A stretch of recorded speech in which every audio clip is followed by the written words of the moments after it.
ओ साहिब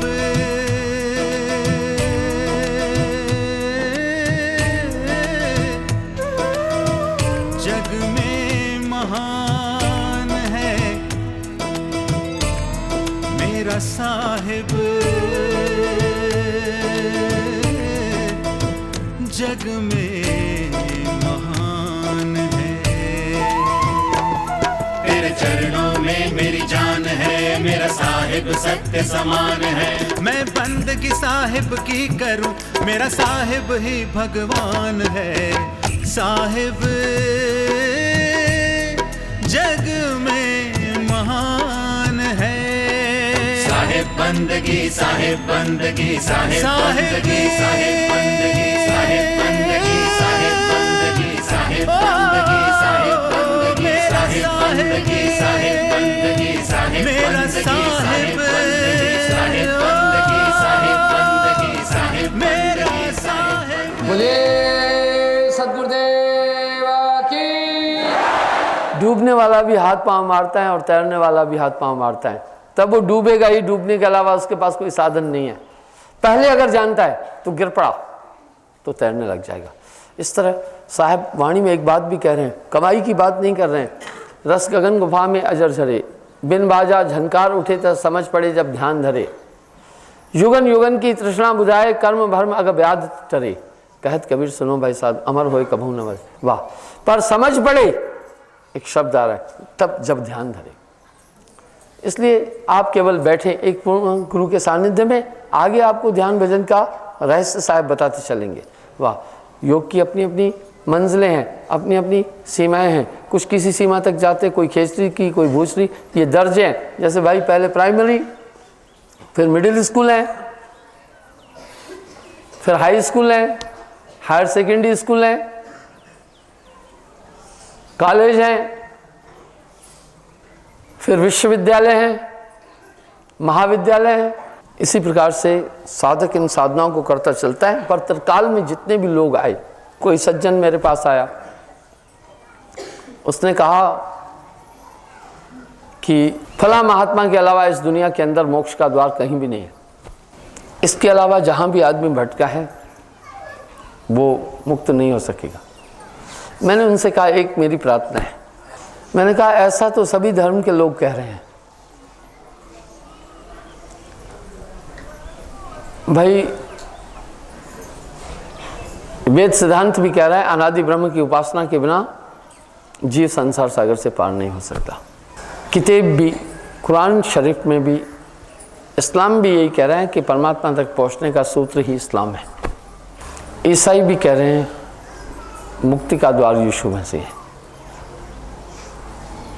और इसके अलावा मोक्ष का द्वार नहीं। बुद्धिस्ट भी कह रहे हैं महात्मा बुद्ध जी के सिद्धांत के अलावा मुक्ति का द्वार कोई भी नहीं है। इस तरह नाना मत मतांतर भी अपने अपने लक्ष्य और धर्म को स्थापित कर रहे हैं।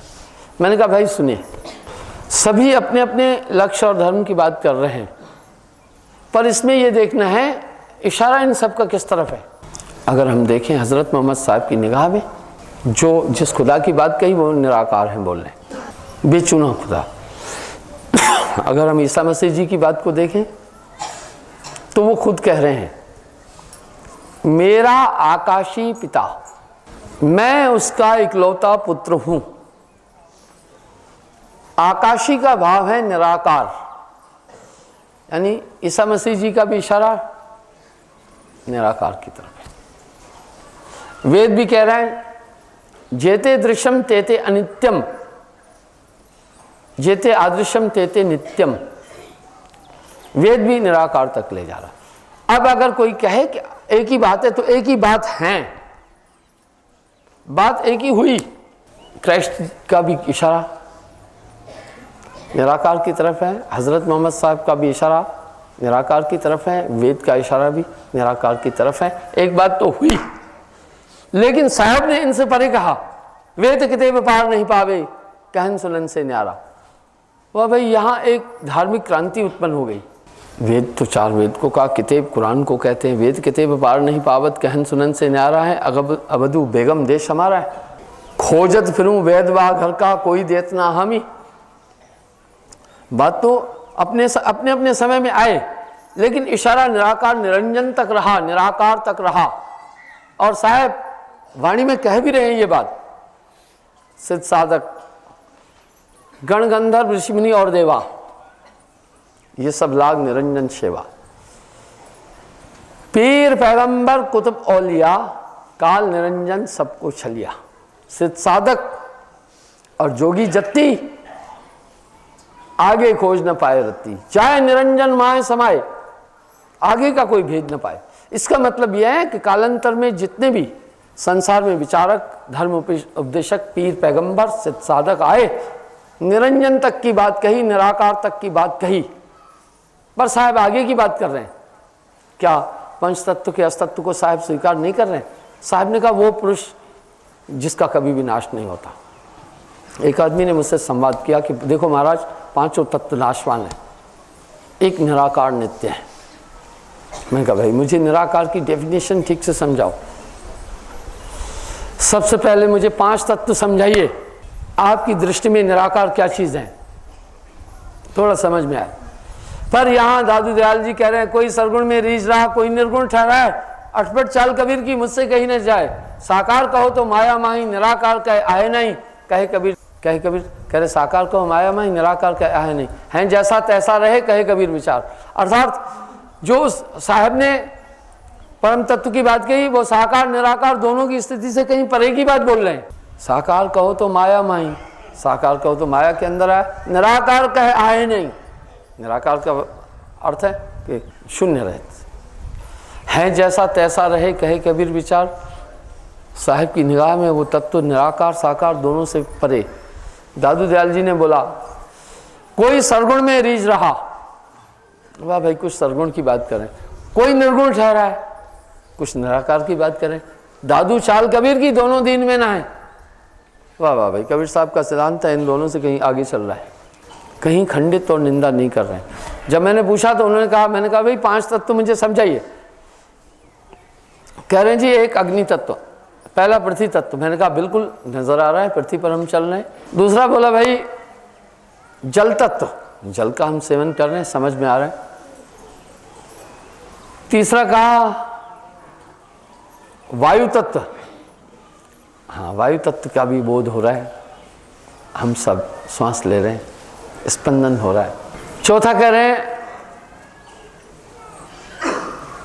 अग्नि तत्व, अग्नि तत्व को समझ रहे हैं, ऊष्मा है, सूर्य है। मैंने कहा भाई पांचवा, बोला आकाश तत्व। मैं कहा भाई मुझे यही तत्व समझा दो, ये आकाश तत्व का मुझे बोध दे दो, इसी तत्व का थोड़ा ज्ञान चाहिए। आपने स्वयं कहा है पांचों तत्व नाशवान है। रामायण में भी इसका उल्लेख आता है, छित जल पावक गगन समीरा, पंच तत्व को अधम शरीरा, आता है। बोला जी आकाश। मैं बोला भैया जो नीला आकाश हम देख रहे हैं, वास्तविकता ये है कि ये तो नीला जो है वायु का रंग है। मैंने कहा भाई जो दो हाथ के बीच में क्या है आप बोलते हैं यही है पांचवा तत्व, शून्य। तो पांचवें तत्व में निराकार आ गया, और हम सब पांचों तत्व को नाशवान कह रहे हैं। ये बड़ी अद्भुत सी बात है। अगर हम बारीकी से कबीर साहब की वाणी को देखेंगे तो सरगुण निर्गुण दोनों से परे की किसी सिद्धांत की बात की। वाणी में कह रहे हैं अबधु बेगम देश हमारा, वेद कितेब पार नहीं पावत, कहन सुनन से न्यारा है। जो पहुंचा जानेगा वाही, कहन सुनन से न्यारा है। मैं कहा भाई पांचवा तत्व यही हुआ, शून्य, स्पेस, निराकार। आपने खुद ही कहा पांचों तत्व नाशवान है, अटक गए।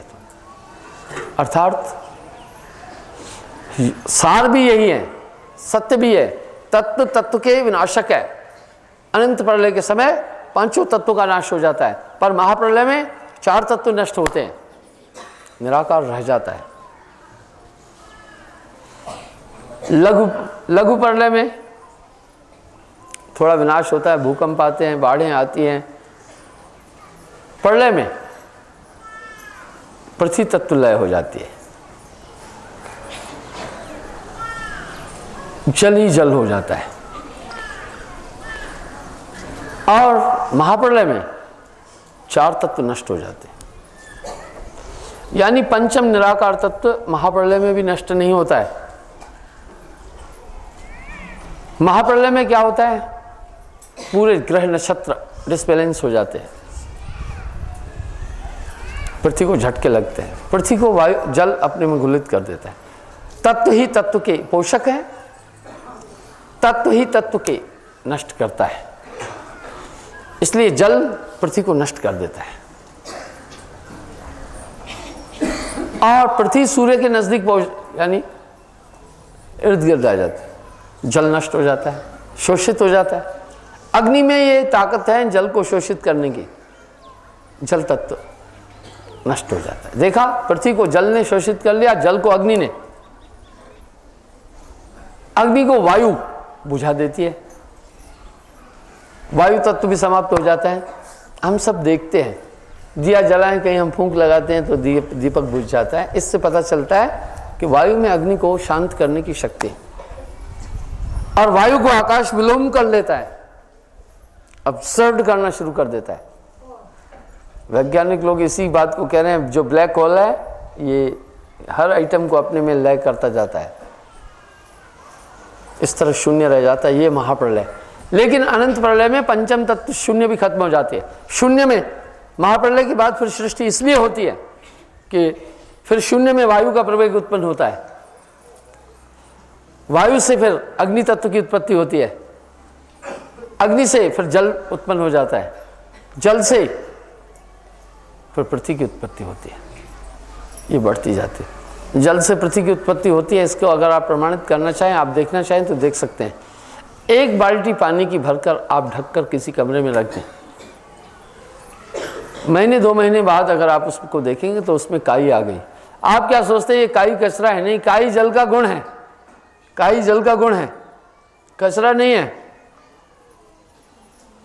जहां भी पानी थोड़े समय के लिए रुक जाएगा, मूवमेंट नहीं करेगा, मूवमेंट करने से काई खत्म हो जाती है। जहां भी पानी रुकेगा उसके अंदर से काई निकलेगी, काई कचरा नहीं है। काई पृथ्वी, उसी काई को आप काफी मात्रा में जो हुई निकाल कर सुखाएं तो मिट्टी बन जाएगी। धरती इसी सिद्धांत से बनी। डॉक्टर सैमुअल के अनुसार भी पहले जल ही जल था और 1 करोड़ साल के आसपास जल रहा, तब पृथ्वी वजूद में आई। तो बंधुओं, इस तरह ये पंचों तत्व का नाश हो जाता है। 5 तत्व प्रलय तराई, 3 लोग भी नाश में आ जाते हैं। पर जो 5वां तत्व है निराकार शून्य, वही शून्य निरंजन, आंख से नहीं दिखे, निराकार महाप्रलय। यानी इस पूरे वर्ल्ड की कमांड ही पंचम तत्व के अंदर है। पर जब अनंत प्रलय आती है वो सर्वशक्तिमान उसको अपने में लय कर लेता है।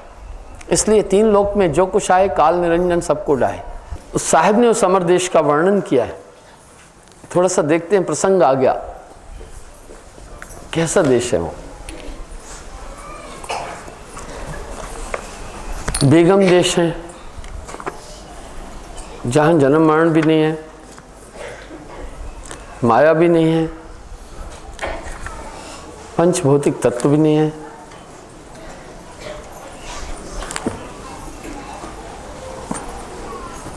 सहज अंश तक, सहज पुरुष सोहंग आदि लोगों तक प्रलय हैं, आगे नहीं। सहज अंश लग जेतिक भाखा, सो रचना प्रलय तर राखा। वहां तक जितनी भी रचनाएं नाश में आ जाती हैं।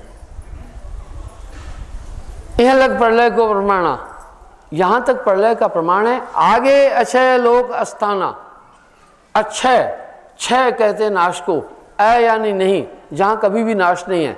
इन पंच तत्वों के बाद में, निराकार के बाद में जो अवस्था आती है, वहां पर प्रलय नहीं है, नाश नहीं है।